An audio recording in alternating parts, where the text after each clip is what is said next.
बोलिए सच्चिदानंद भगवान श्री नंगली निवासी महाराज, दयाल परमहंस महाराज, बाबा काशी विश्वनाथ जी, सनातन धर्म की। हरि ओम। नमो गणेभ्यो गणपतिभ्यश्चो नमो नमः। व्रातेभ्यो व्रातपतिभ्यश्चो नमो नमः। वृत्सेभ्यो वृषपतिभ्यश्चो नमो नमः। विरूपेभ्यो विश्वरूपेभ्यश्चो नमो नमः। ओम शांति शांति शांति। नारायणं नमस्कृत्य नरं चैव नरोत्तमं देवीं सरस्वती व्यासं ततो जयमुदीरये। शंकरं शंकराचार्यं केशवं बादरायणं सूत्रभाष्यकृतौ वन्दे भगवन्तौ पुनः पुनः। ईश्वरो गुरुरात्मेति मूर्तिभेदविभागिने व्योमवद्व्याप्तदेहायां दक्षिणामूर्तये नमः। या श्रीस्वसुकृतनां भवनेषु लक्ष्मी पापात्मनां कृतधियां हृदयेषु बुद्धिः। सरदा सताङ्कुलजनं प्रवत्सलज्जां त्वां न तस्मर परिपालय देवेषु। त्वां न तस्मर परिपालय देवेषु। बोलो सांची दरबार की, सतगुरुदेव भगवान की। समागत सत्संगत जी को गुरु घर की ओर से शुभ आशीर्वाद और नए साल की बहुत बहुत मुबारकबाद। कल तो आपने नए साल का उत्सव मनाया। कुछ लोग कल नहीं हाजिर हो सके, आज आ गए।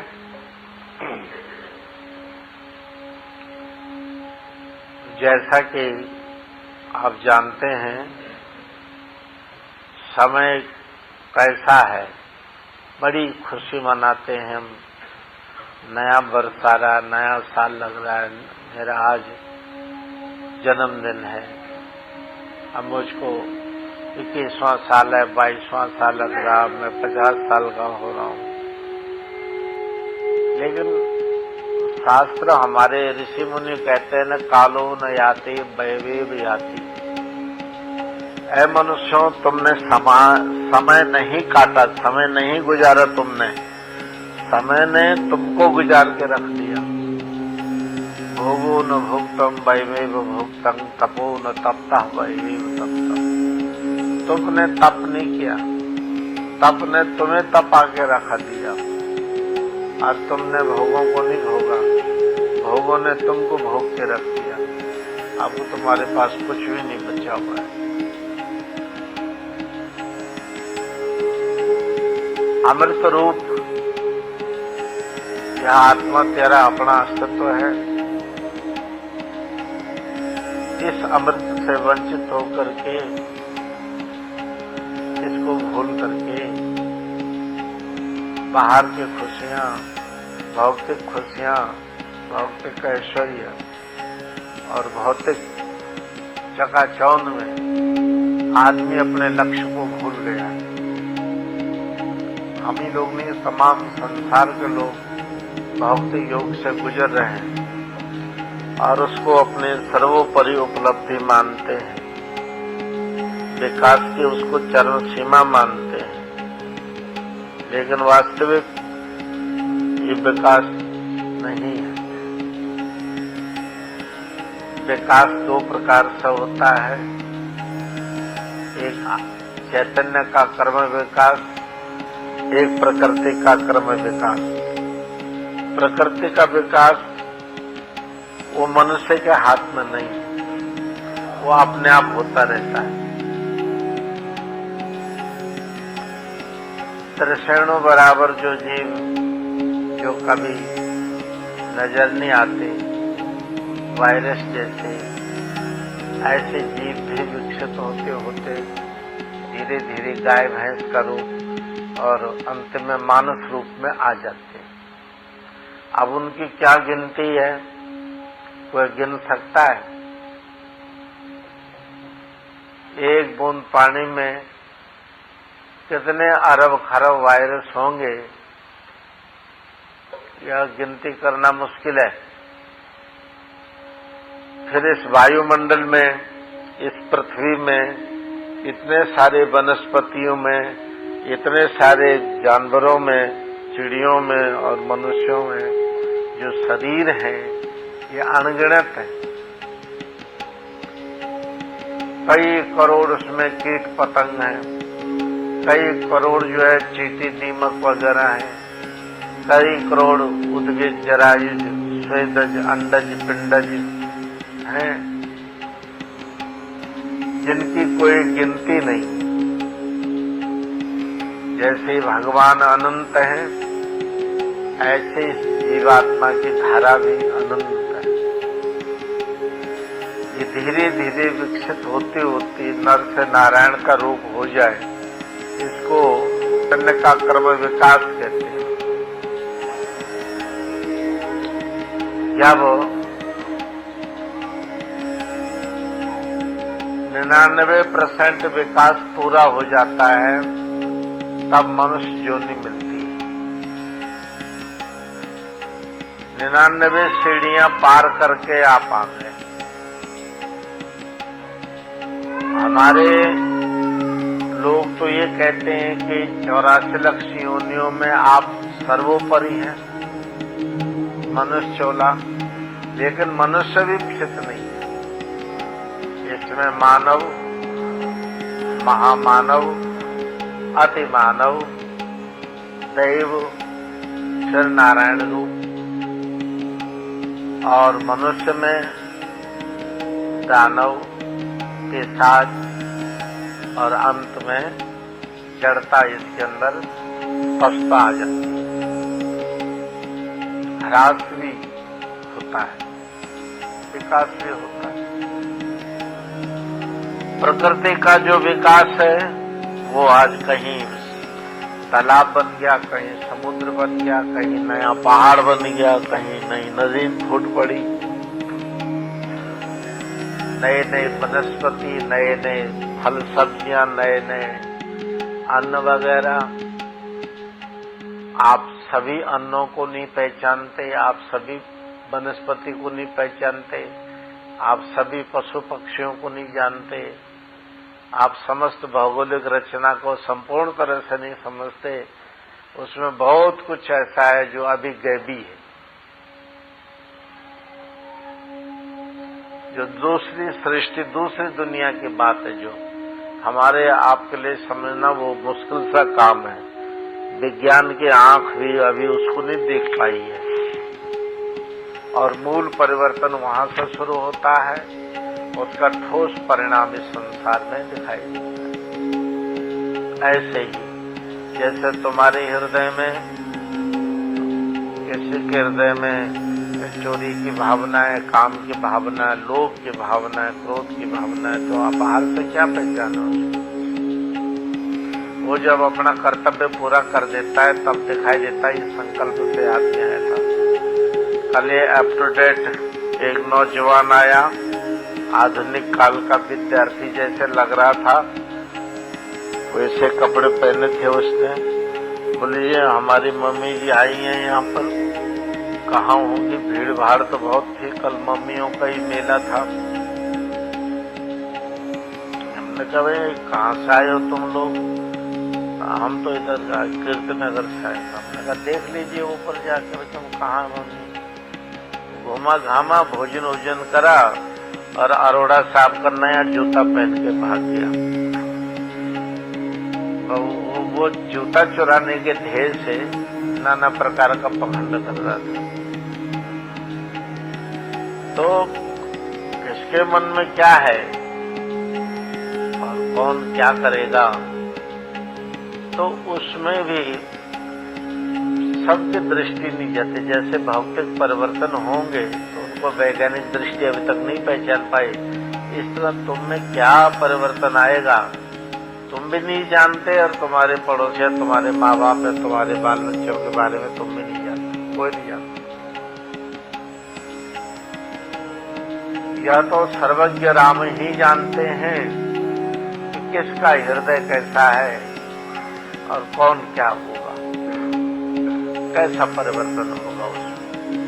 लेकिन इतना जरूर है कि धर्म की आवश्यकता मनुष्य को इसलिए है कि अगर वो धर्म को त्याग देवे तो पशु में और मनुष्य में कोई अंतर नहीं रह जाता।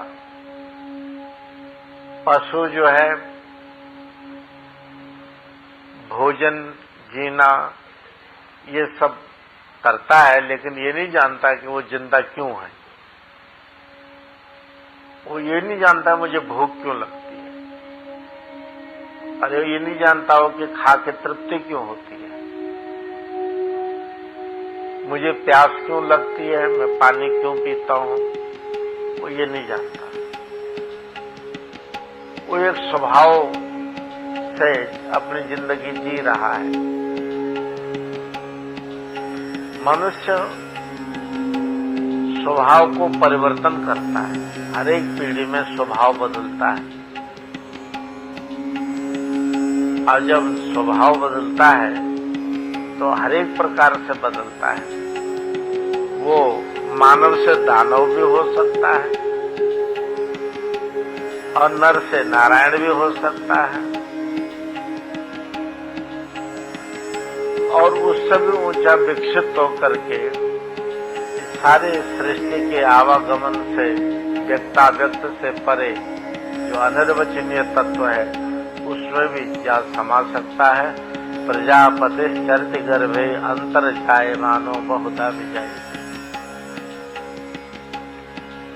उस भगवान के गर्भ से, उस प्रजापति में से हम सब प्रजाएं ऐसे उत्पन्न हुई हैं जैसे सूर्य में से किरणें और किरणों के टकराव से गर्मी उत्पन्न होती है, ऐसे ही नाना विध रूप रूपांतर होते हुए उस भगवान की यह चैतन्य किरणें सारे ब्रह्मांड में फैली।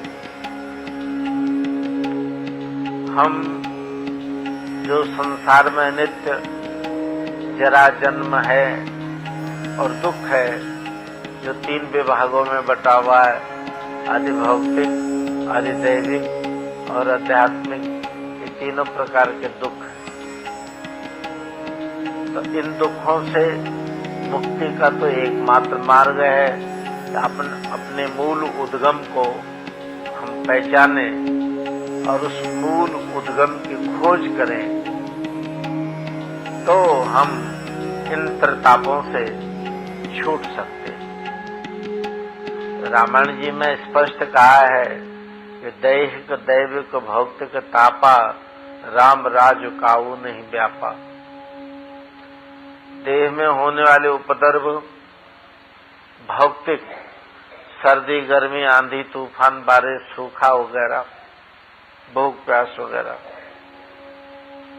ऐसे भौतिक दुख, जन्म मृत्यु के दुख, काम क्रोध लोभ मोह आदि के दुख, दैविक दुख जैसे किसी देवता का प्रकोप, किसी ग्रह का प्रकोप, इस तरह के जो दुख हैं वो त्रिविध दुख कहलाते हैं, त्रिताप कहलाते हैं। इन त्रितापों की मुक्ति अगर करता है तो पहले धर्म से संस्कारित अंतःकरण कर सकता है। जिसने अपना स्वधर्म का पालन नहीं करा उसका विकास नहीं होगा, वो ह्रास की ओर जाता है। तामसा दो गच्छन्ते गुणत्रय विभाग स, धर्म से हीन तमोगुणी वृत्ति का जीव, जिसका जीवन सारा झूठ कपट छल प्रपंच ईर्ष्या द्वेष बैर विरोध में बीत रहा है, भक्ष कुभक्ष खा रहा है, दूसरे जीवों को निरंतर पीड़ा पहुंचा रहा है, ऐसा जो तमोगुण प्रधान जीव है, जिसमें सहिष्णुता नहीं है, जिसमें दया नहीं है, प्रेम नहीं है, करुणा नहीं है, पवित्रता नहीं है, संयम नहीं है, वो तमोगुणी जीव निरंतर ह्रास की ओर, अंधेरी की ओर गतिमान है। उसको नहीं मालूम है कि मैं जा रहा हूं, लेकिन जा रहा हूं। हम देखते हैं रात 2-3 बजे, 12-1 बजे से ही लाइन लग जाती है। इधर राजस्थान की तरफ से हजारों भेड़ बकरियां इस रोड से गुजरती हैं और ईदगाह बुचड़ खाने को जाती हैं। वो लाइन बांध के चलती हैं। उस रास्ते पर चलने के उनके मन में कोई विरोध नहीं कि हम मृत्यु के रास्ते पर जा रहे हैं, क्यों जा रहे हैं, आगे जा रहे हैं, रुक जाएं, भाग जाएं, ये कुछ नहीं कर सकते। वो तो निरंतर चल रही है। और वहां जाकर के घंटे भर बाद इस दुनिया में कहीं उनकी खाल फेंक जाती है, कहीं हड्डियां फेंक जाती हैं, कहीं मांस फेंक जाता है। वो मांस भी सैकड़ों प्राणियों के पेट में चली जाता है। छिन्न भिन्न हो गया उसका सब कुछ। इस छिन्न भिन्नता, इस नाश के रास्ते पर जाने वाले को पता ही नहीं कि मैं नाश की ओर बढ़ रहा हूं। सोई गति मनुष्य की भी है। मनुष्य रात और दिन पल पल क्षण क्षण करके कहीं जा रहा है। ये तो आपका आत्मा बताएगा कि आप सुख की तरफ जा रहे हैं कि दुख की तरफ जा रहे हैं, अंधेरे की तरफ जा रहे हैं कि उजाले की तरफ जा रहे हैं।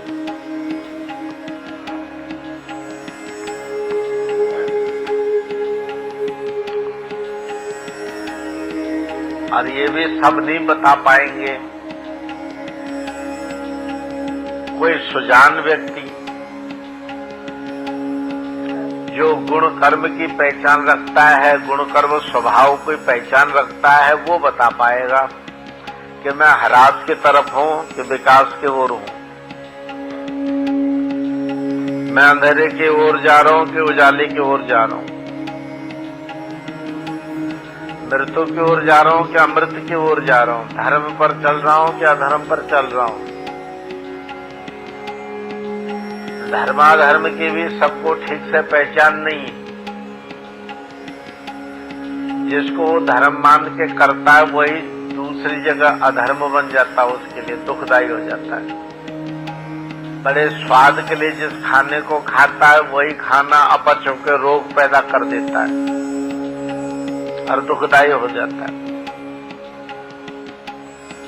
अपने भावी सुखों के लिए जिस संतान को पैदा करके पालता है, भविष्य में वही संतानें तो गला भी दबा देती है, बूढ़ों को घर से भी निकाल देती है। यहाँ तक सुनने को मिला कि माँ बाप दादा दादी को कत्ल कर दिया आजकल के लोगों ने। तो ये पता नहीं है कि ये धर्म है कि अधर्म है, ये कर्म शुभ है कि अशुभ है, इसका कुछ नहीं है, किसी को पता नहीं ठीक से मैं कहां जा रहा हूं। और अगर कुछ पता लग जाए तो वेदवाणी के द्वारा, आध्यात्मिक वाक्यों के द्वारा, महावाक्यों का द्वारा, साधु संगति में, गुरुवाणी के प्रकाश में आप अगर अपने चेहरे को देखेंगे, उस वक्त आपको पता लगेगा कि आपने बहुत सारा जीवन, बहुत सारी जिंदगी, बहुत सारे साल, बहुत सारे जन्म, बहुत सारे युग ऐसे ही निकाल दिए। बाबा जी ने वाणी में लिखा, कई जन्म भयो कीट पतंगा, कई जन्म गजनीन कुरंगा, कई जन्म है मृग मृग जोयो, कई जन्म ऐसे ही खोयो, चिरन काल ये देश संजरिया, भई परापत मानुख देहोरिया, गोविंद मिलन के होते रिवरिया, अवर काज तेरे किते न काम, कर साधु संगत बड़ी केवल नाम।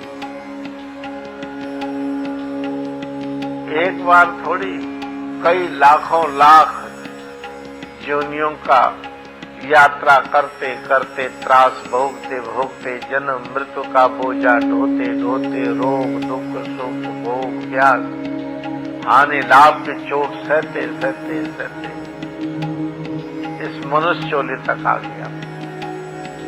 लेकिन इसकी पूर्वा स्मृति भंग हो जाने के नाते ये पहले दुख को नहीं जानता, इसलिए अब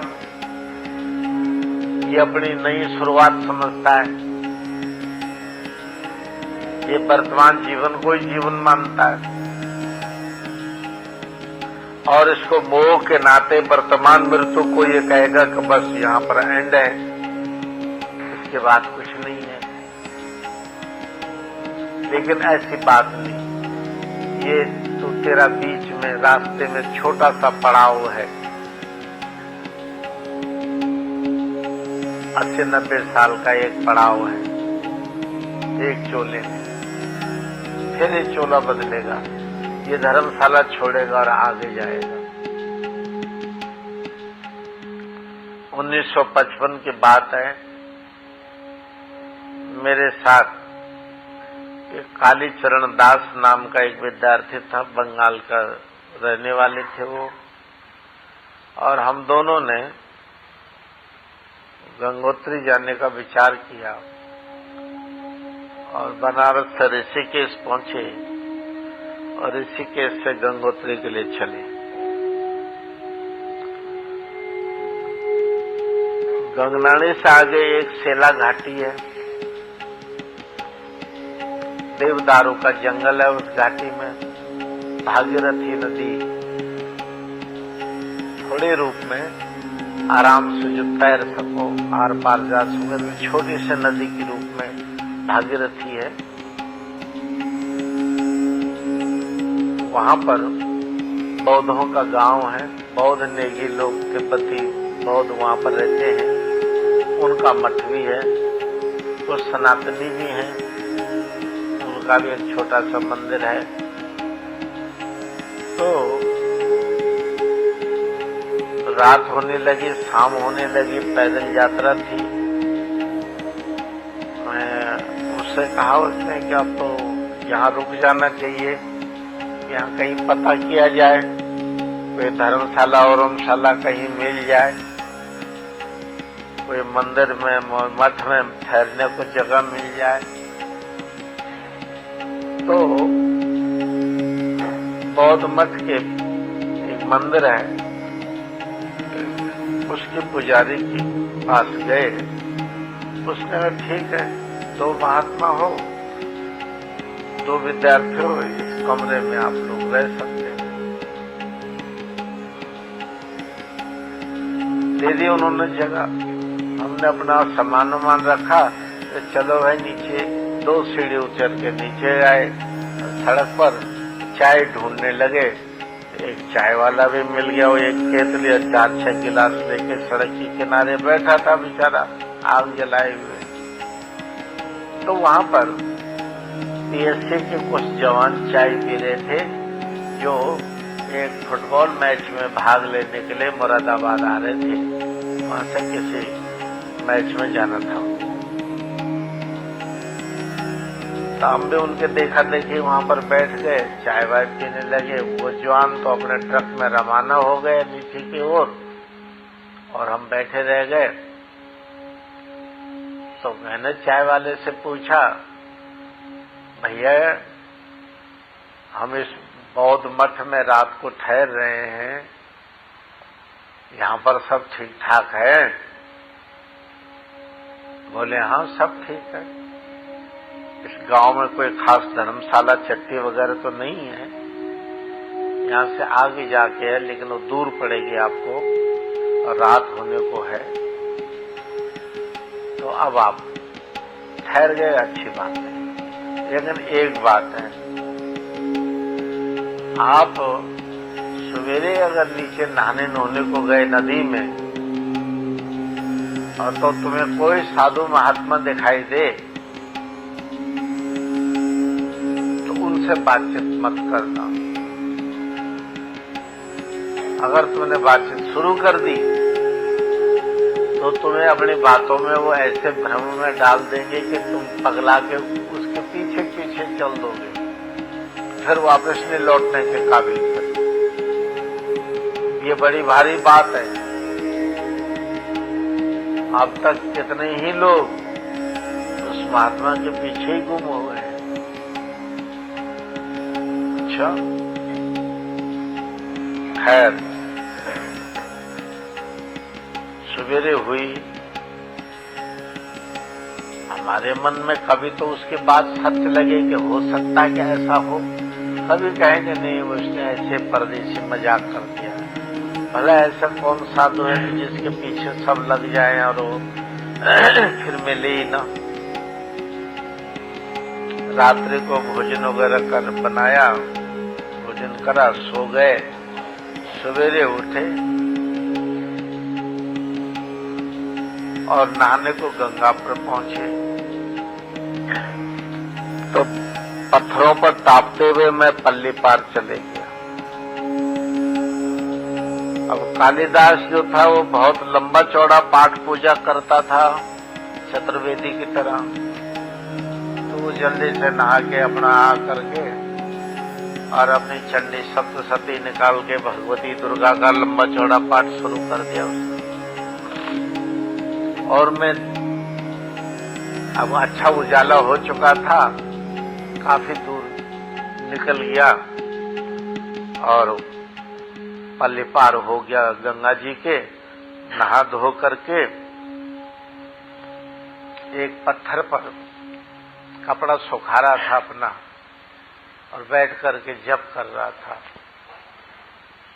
मैंने देखा कि दूसरा पत्थर सामने और उसके नीचे एक नंग धड़ंग मैला कुचैला एक बाबा बैठा है। और बाबा बैठा तो उसके नाक से ऐसे मवाद चल रहा है, दाढ़ी सब गंदी हुई पड़ी है, बड़ी दुर्गंध जैसे उसके नजदीक से आ रही है। गौर से देखो तो उसकी जांग में बहुत बड़ा फोड़ा नासूर था। वो फोड़ा नासूर दिखाई दे रहा था तो उसमें से पानी, लाल रंग का पानी रिस रहा था। उसमें कुछ कीड़े भी ऐसे ऐसे ऐसे चलते महसूस। बड़ी मन में बात आई, क्या बात है, कैसा व्यक्ति है।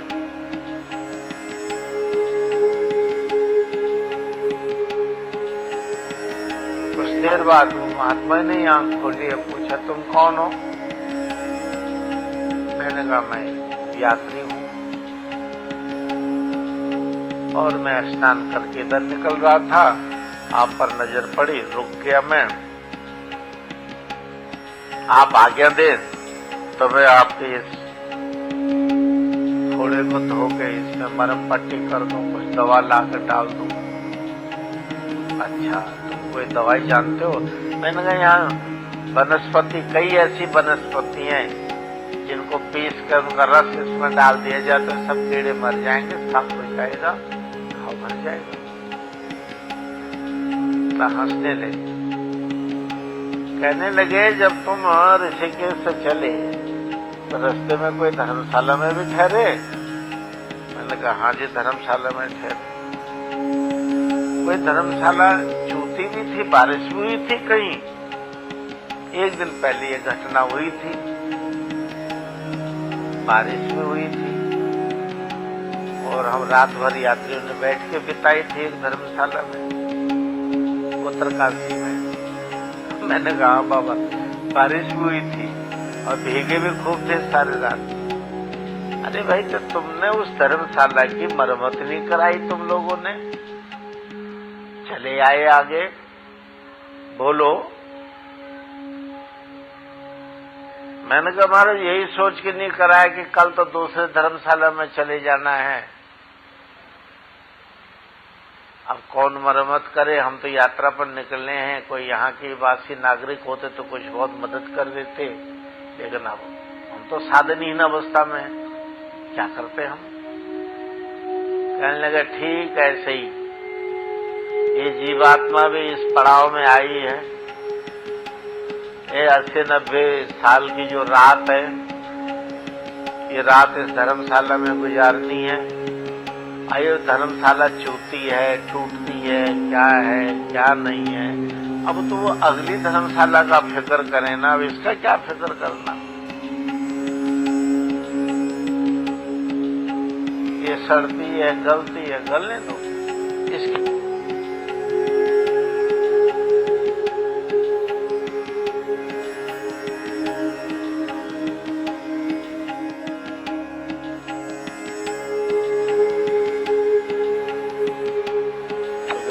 अच्छा, अरे तुम तो अपना पाठ ही भूल गए हो, जाओ पाठ साठ करो।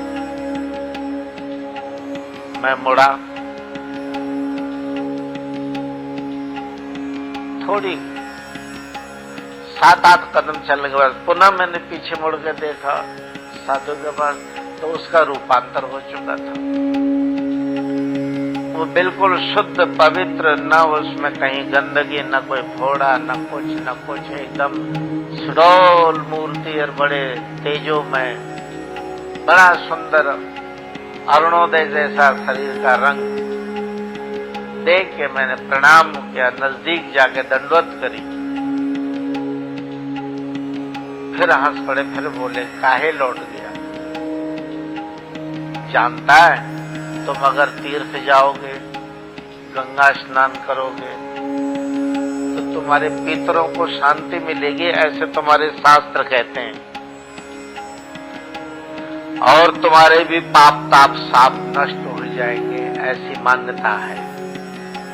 और भगवती गंगा में ये शक्ति भी, और श्रद्धावान ऐसे फल प्राप्त भी कर जाता है। तो जब मैं स्नान करता हूँ सवेरे, तो ये कीड़े भी, ये फोड़े वाले जो है, ये भी मेरे साथ नहाते हैं। जैसे तुम अपने माँ बाप के रक्त से उत्पन्न हो, ऐसे ये मेरे रक्त से उत्पन्न है। जब एक पुत्र के नहाने से पितर तर जाते, तो मेरे तो कई पुत्र गंगा में गोते लगाते हैं, कुछ उसी में बह जाते हैं, कुछ मेरे साथ वापस आ जाते हैं। मैं क्यों नहीं तर जाऊंगा? है तुम्हारे पास कोई जवाब? मैं मौन रहा, चुप रहा, कुछ नहीं बोला। कहने लगे इसका जवाब ये है, खुद ही बोले जवाब है ये कि ये कीड़े मनुष्य देह में रहते हुए भी मनुष्य और पशु की पहचान नहीं रखते कि हम पशु को खा रहे हैं कि मनुष्य को खा रहे हैं। गंगा जी में नहाते हुए गंगा का महत्व नहीं समझते, गंगा की पहचान नहीं है इनको। लिहाजा ये नित्य मेरे साथ गंगा जल से स्पर्श होते हैं, लेकिन इनको कोई लाभ नहीं, कोई पुण्य नहीं। इसी प्रकार से आप लोग धर्म को मान लें, और धर्म की तुम्हें उचित पहचान न हो, तुम्हें उस धर्म से कोई लाभ नहीं, कोई सुख नहीं। ऐसे जीवन की रात्रि काट दी तुमने।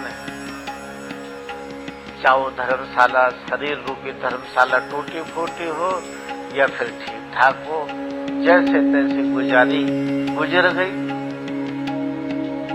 को रूखी सूखी मिल गई, खा ली, गुजार ली, फटा पुराना मिल गया, बिछा लिया, रात काट ली। नहीं मिला तो भी काट ले सबर सबूरी से। तो यही बर्ताव तुम धर्म से भी करते हो। कुछ कर लिया, मान लिया, नहीं मानना, छूट गया, कोई बात नहीं। अपने आप में तुम यही कहते हो, चलो नहीं होती पूजा न सही, नहीं होता जब न सही, आज नहीं करा ध्यान कल सही, आज स्नान करने का मन नहीं है कल कर ले, कोई बात नहीं। आज शिवरात्रि है, जन्माष्टमी है, व्रत नहीं होता, चलो छोड़ो, हटाओ, नहीं करेंगे। आज श्राद्ध है, पितृ तर्पण है, चलो भूल गए, याद नहीं रहा, बाबा की तिथि, दादा की तिथि, माँ की तिथि, पिता की तिथि, ना सही अमावस को दे देंगे। इस तरह से तुम्हारा कोई भी नियम, धर्म धारणा का जो नियम है, वो कोई भी अक्षुत नहीं है, यानी साबुत नहीं है, कहीं न कहीं वो टूटता है मनुष्य की अल्पज्ञता से, कमजोरी से, आत्मबल की कमी से। वरना इस संसार के प्रत्येक जीव को दैहिक, दैविक, भौतिक ये तीनों रोग हैं। क्या बात है कि बुद्ध, महावीर, शंकराचार्य, परमहंस, रामकृष्ण आदि इसी दैविक भौतिक तापों के बीच में रहते हुए परम तत्व को प्राप्त कर गए, और तुम नहीं कर पा रहे हो। ये मन की दृढ़ता की बात है, मन को बनाने का, संस्कार बनाने की बात है। जो अपने स्वधर्म को पहचान जाता है और उस धर्म के प्रति जिसकी श्रद्धा होती है, उस श्रद्धा को जो टूटने नहीं देता, कम नहीं होने देता, वो विजयी होता है। निश्चय वो दैहिक, दैविक, भौतिक ताप से जीत जाता है। आज जो हमारी जिम्मेदारी है धर्म धारणा का, उसको हम स्वयं ही खंडित कर देते हैं। चाहे वो मामूली संध्या बंदन का हो, चाहे वो राष्ट्र धर्म पालना की बात हो, चाहे कुल धर्म पालना की बात हो, चाहे पितृ धर्म पालना की बात हो, चाहे अन्य बातें हो, सामाजिक धर्म हो, कोई अपना निर्वाह और अपना उत्तरदायित्व हो समाज का, या नौकरी का उत्तरदायित्व हो, तो हम कहीं भी साबुत नहीं है। नौकरी वगैरह का नियम भी तोड़े हैं, खान पान के नियम भी तोड़े हैं, पठन पाठन के नियम भी तोड़े हैं, राष्ट्र के नियम भी तोड़े हैं, भक्ति भावना के नियम भी तोड़े हैं, कुल धर्म सनातन के नियम भी तोड़े हैं। ऐसा कोई नियम नहीं जिसको हमने खंडित न कर दिया हो। तो जब तोड़े हैं तो फिर हमें शक्ति कहाँ रही उसको पार करने की, उस दुख सागर को पार करने की।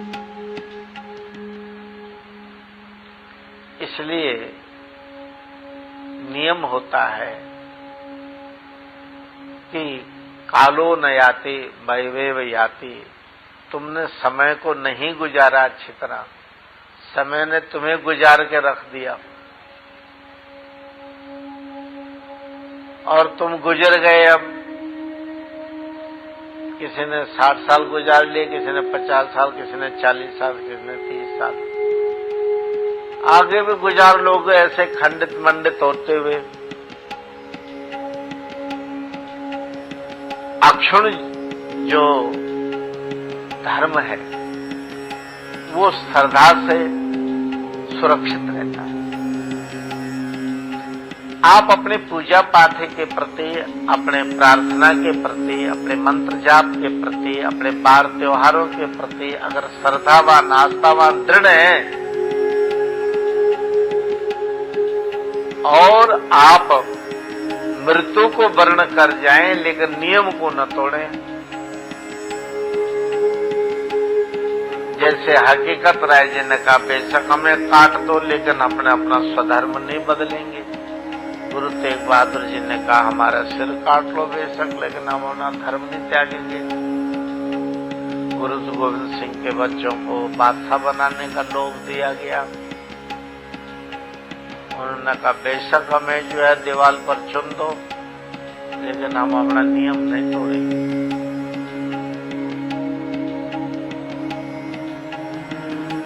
तो अब ये दृढ़ता हो किसी में तो उसमें सत्य संचार हो, उसका विकास कुछ गति पकड़े, वो नर से नारायण बने। तो जिसने स्वयं ही अपने आलस्य और प्रमाद से, छल और कपट से,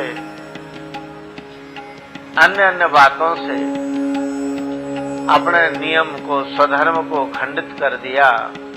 अब उसमें बल आएगा तो कहां से, और तप आएगा तो ये करेगा तो कहां से करेगा उसको वो चीज।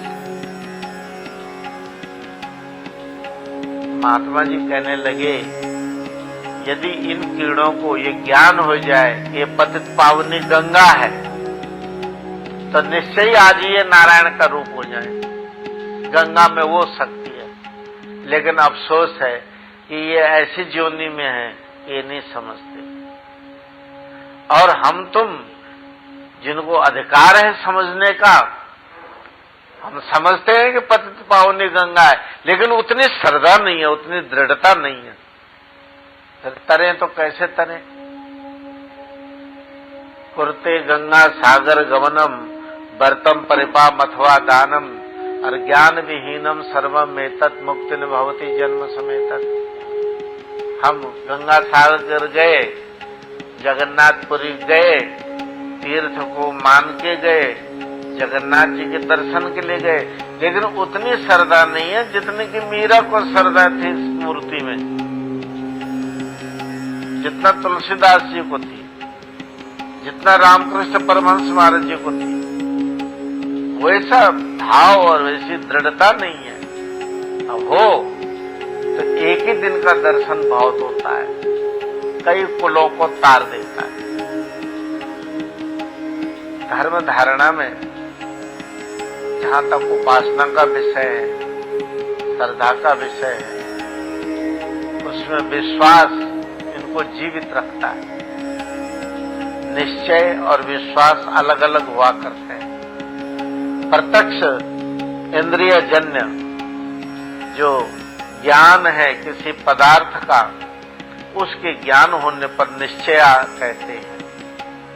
इदम सूक्तम, इदम सूक्तम। आपने दूर एक सीप का टुकड़ा चमकते हुए देखा, आपको भ्रम हुआ कि इदम रजतम, ये चांदी है।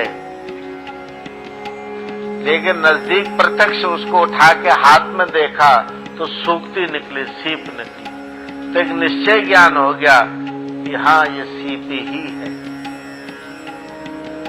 दूर से जब आपने देखा तो कभी रजत है, कभी सूखता है। सूखती रजत चांदी है या सीप है, चांदी है या सीप है। कभी निश्चय होता है चांदी है, कभी निश्चय होता नहीं ये सीप होगी, कभी निश्चय होता नहीं चांदी ही होगी। और जब सामने गए उसको उठा के देख लिया तो निश्चय ही, उसको कहते निश्चय। लेकिन जिसको आपने प्रत्यक्ष इंद्रियों से नहीं किया है और केवल आप्त पुरुषों के वचन का आधार है जिसका, और आपकी उस पर जो मान्यता है, जो धारणा बनी है, उसका नाम श्रद्धा है। जैसे ईश्वर है, आपने प्रत्यक्ष तो इंद्रियों से ईश्वर का किया नहीं, कहीं नाप तोल के आपने देखा नहीं किस रंग का है, किस रूप का है, काला है, गोरा है, हिंदू है, मुसलमान है, कौन जात का है, कैसा है, ये देखा आपने? निश्चयात्मक इंद्रिय जन्य ज्ञान नहीं है। केवल श्रुति वचन से, आप्त पुरुषों के वचन से, अपने गुरुओं के वचन, अपने बुजुर्गों के वचन और श्रुति वचन सुनने से आपने निश्चय किया ईश्वर का कि ईश्वर है और आप मानने लगे। अब इस धारणा को आप अपने अंदर अति दृढ़ कर दें तो आप, इसका नाम हो जाएगा श्रद्धा। और ये श्रद्धा फलदायी होती है। श्रद्धावान लभते ज्ञानम, ज्ञानम दैव तो केवलम। श्रद्धावान को तो सत्य का ज्ञान होता है और सत्य ज्ञान से जीव का कैवल्य होता है। इसलिए सबको चाहिए अपने जीवन में ये बात कि मेरे को गति तो मिली हुई है, गतिशील हूं मैं चल तो रहा हूं, पता नहीं अंधेरे की ओर जा रहा हूं कि उजाले की ओर जा रहा हूं, मृत्यु की ओर जा रहा हूँ या अमृत की ओर जा रहा हूँ, असत्य की ओर जा रहा हूँ या सत्य की ओर जा रहा हूँ मैं। असतो मां सद्गमया मृत्युर्मा अमितो गमया तमसो मां ज्योतिर्गमया। तब नहीं ज्योति की ओर चलूं मैं, प्रकाश दो, तो गति तो निश्चय आप में है और आपको यह पहचान करनी है ये दिशा कौन सी है। अगर ठीक है, वो शास्त्र सम्मत है, आप तो पुरुष वचनों के सम्मत है और उससे आत्मा को आपके लिए विकास प्राप्त है, आप उस पर श्रद्धा रखिए, अपने निश्चय से चलते रहिए और आपकी श्रद्धा डगमग होती है। आप पुरुषों के वचन पर आप तर्क वितर्क कुतर्क करते हैं और श्रद्धा नहीं जमाते, और जो मन भाव करे सब सोहू, जो मन के सुख की बातें हैं उन्हीं के पीछे चल रहे हो, तो उस आधार पर ह्रास इस प्रकाश का हो रहा है, इस चैतन्य का ह्रास हो रहा है और ये मृत्यु के मुख में जा पहुंचता है। इस तरह इसका अवनति हो जाती है। ये भौतिक विकास जितना है, ये आध्यात्मिक अवनति करता है। भक्ति, श्रद्धा, विश्वास, धर्म, सेवा, परमार्थ, परोपकार थोड़ा इसमें सुधार करता है। इसलिए तुम्हारे विकास में जो परमार्थ है, जो पुरुषार्थ है, दूसरों के लिए जो सुख देना है, दूसरों को जो प्रेम देना है, इज्जत देनी है, सुरक्षा देनी है, यह भावनाएं मनुष्य का विकास जारी रखती हैं और उसको नर से नारायण रूप बनाते हैं। आज इतना ही कहेंगे। हमारे यहाँ पर एक अनन्य सेवादार ज्ञान प्रकाश महात्मा जी हैं, जिनको आप जानते हैं। उनके पिताजी का देहावसान हो गया था। श्री सुखराम सिंह जी उनका नाम है और दरबार के गुरुमुख थे, और उनकी स्मृति में आज का दिन कीर्तन, सत्संग, लंगर, भोग, प्रसाद सब उनकी स्मृति में है। और वो इस पृथ्वी में बिल्कुल देवता रूप थे। जो लोग उनको जानता था तो वो जानते हैं कि वो कितने सच्चे, सुच्चे और सीधे साधे इंसान थे, हर एक को मन के प्यारे लगने वाले। और भगवत कृपा कि उनके बच्चे भी वैसे ही हैं, सबके सब भाई और सब बेटियां। और उनकी पत्नी जो है अपने ज्ञान प्रकाश जी की जो माता है और उनकी जो बुआ जी हैं वो भी बिल्कुल वैसे ही हैं। थोड़ी दिनों में आएंगी यहाँ। आज उन्होंने गांव में भी अपने भंडारा रखा है। नित्यानंद जी, ज्ञान प्रकाश जी, चरणजीत बहन, इंदु बहन सब वहां गई हुई हैं उस भंडारे, और वहां का कीर्तन वो लोग आज संपर्क करेंगे, वहां उनको अपने श्रद्धांजलि अर्पित करेंगे। यहाँ पर भी उन्हीं की स्मृति में गुरु घर में आज कीर्तन रखा गया। मैं अधिक नहीं आज बोलता, थोड़ा आंख में तकलीफ है। मेरी बातें तो आप वर्षों से सुन रहे हैं। आधार यहाँ पर खड़ा उपस्थित होता है कि जो जानती हैं कि ये गंगा है, लेकिन उनको श्रद्धा नहीं है। कथा तो उन्होंने सुनी कि गंगा पतित पावनी है, लेकिन ऐसा दृढ़ निश्चय नहीं अंदर, तो गंगा स्नान का कोई फल नहीं, कोई फल नहीं। और अगर श्रद्धा है, गंगा गंगा गंगा इति प्रियात योजना नाम सर्तेरपि मुच्यते सर्व पापेभ्यो विष्णुलोक सगच्छति। गहरी श्रद्धा से गंगा नदी के न होने पर भी योजना नाम सतैरपि 100 योजन दूर से भी कोई गंगा गंगा गंगा ऐसे गहरे हृदय से स्मरण कर दे, जो मुझते ही सर्व पाप है उसके समस्त पाप वहीं पर नष्ट हो जाते हैं और वो विष्णु पद को प्राप्त हो जाए। ऐसे स्मरण मात्र से वो स्मरण श्रद्धा वाला हो तो उसको वो पवित्रता प्राप्त हो जाती। आप उस नाम पर इतनी श्रद्धा रखिए कि भगवान का नाम पतित पावन है, दुख भंजन तेरा नाम जी, दुख भंजना है वो। गहरे हृदय से उसका स्मरण करिए, आदत डालिए अपनी, ये आपका स्वधर्म है, इस पर श्रद्धा रख के चलिए, निश्चय ही आप सबका कल्याण होगा और नया वर्ष आपके लिए कल्याणमय हो, मंगलमय हो, आनंदमय हो। हरि ओम तत्सत्। ओम पूर्णमदा पूर्णमिदं पूर्णात् पूर्णमुदच्यते पूर्णस्य पूर्णमादाय पूर्णमेवावशिष्यते। ओम शांति शांति शांति।